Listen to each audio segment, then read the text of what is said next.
Hello Sagittarius, Sun, Rising and Venus signs. Kamusta kayo? Sana po ay nasa mabuti kayong kalagayan. Welcome back po sa Star Tarot. Kung bago kayo dito, welcome din kayo. Thank you sa inyong support.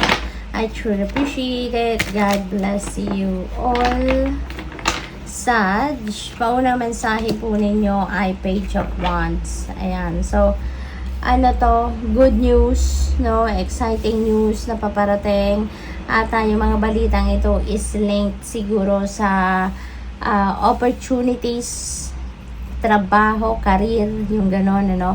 At ano ito, linked ito sa inyong passion. Linked ito sa kung ano man yung gustong-gusto ninyong ginagawa, no? So, baka yung mga hobbies ninyo, magiging ano na ngayon, trabaho ninyo, no? Yung mga dati pastime nyo lang, pero ngayon baka yun ang gagawin na ninyong career. What else? We have Page of Swords. Maraming balita talaga ang paparating, kaya make sure, you know, na you monitor your communication lines, yung telepono ninyo, lagi ninyong checkin, mga text messages, call history, emails, mga ganon, kasi maaring dun manggaling yung mga balitang ito or ng mga impormasyon na ito. Okay? What else? We have Seven of Swords. Ayan, mag-iingat kayo, Sag. Okay? Lalo-lalo na dito sa mga balita or mga impormasyon na paparating sa inyo. Make sure na verified ninyo yan para hindi lumabas na chismis or alam mo yun, yung hindi opinion lang ng iba, no? At papaniwalaan ninyo agad-agad. Kailangan na i-verify ninyo mga impormasyon na yan kung talagang totoo yan. Kasi you may be surrounded with low vibration people sa ngayon. You may be surrounded with people that are very deceiving, no? Sa ngayon, Sagittarius. So, what else for Sag? We have death energy. Ayan. So, this is a massive transformation, Sagittarius, no? This is a change na ginusto ninyo, pinagplanuhan ninyo, ginawa ninyo, or gagawin ninyo. Kasi, ang iba siguro sa inyo dito, sawa na kayo sa routine, sawa na kayo sa yun at yun na lang lagi ang nangyayari, no? Something like that, Sag. Kaya, maaaring sa ngayon, no, you are going to declutter your life, you're going to create a beautiful change sa buhay ninyo at this time, no? At kung ano yung hindi na nagsiserve ng inyong highest good, hindi na nakakasuporta ng inyong best interest, yan ay tatanggalin nyo na, isasara mo na yung pinto dyan, no, sa buhay ninyo at you're moving on.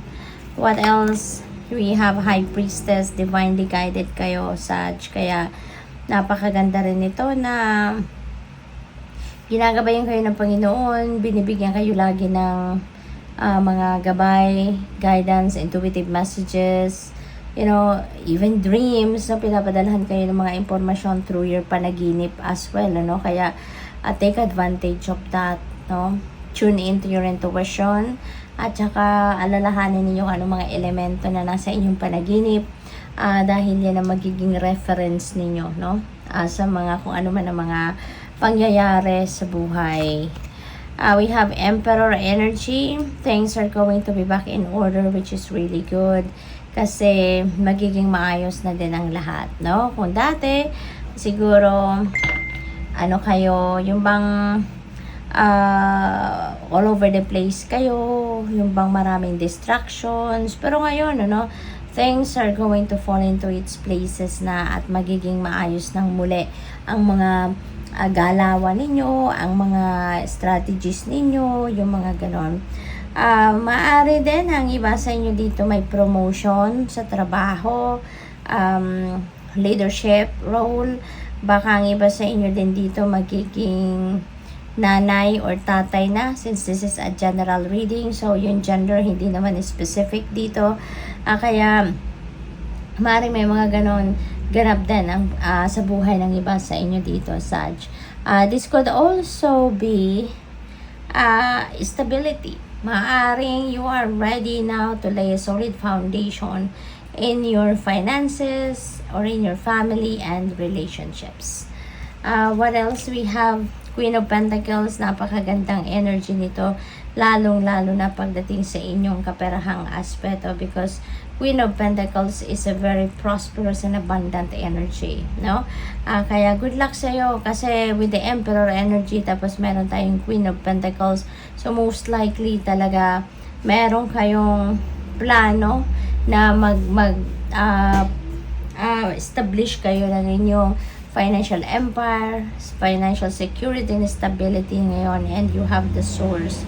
Meron dadating na financial opportunities or blessings talaga, at yun ang pagkukunan ninyo, no, ng kung ano man ang siguro i-deposit ninyo, i-save ninyo, i-invest ninyo, so whatever the case may be, no, meron na kayong pagkukuhanan ng pera. What else? For Sag, we have the full new beginning energy, tapos si death energy, new beginning din. So marami kayo sigurong pagbabagong gagawin sa buhay ninyo. May mga bagong endeavor, bagong sitwasyon sa buhay ninyo na sisimulan ninyo sa ngayon, ano? You are transitioning talaga your life. Hindi lang isang parte ng buhay ninyo ang magki-create kayo ng change, but also in siguro in all areas or some areas of your life. So good luck. Thank you for watching. Love and light. Namaste.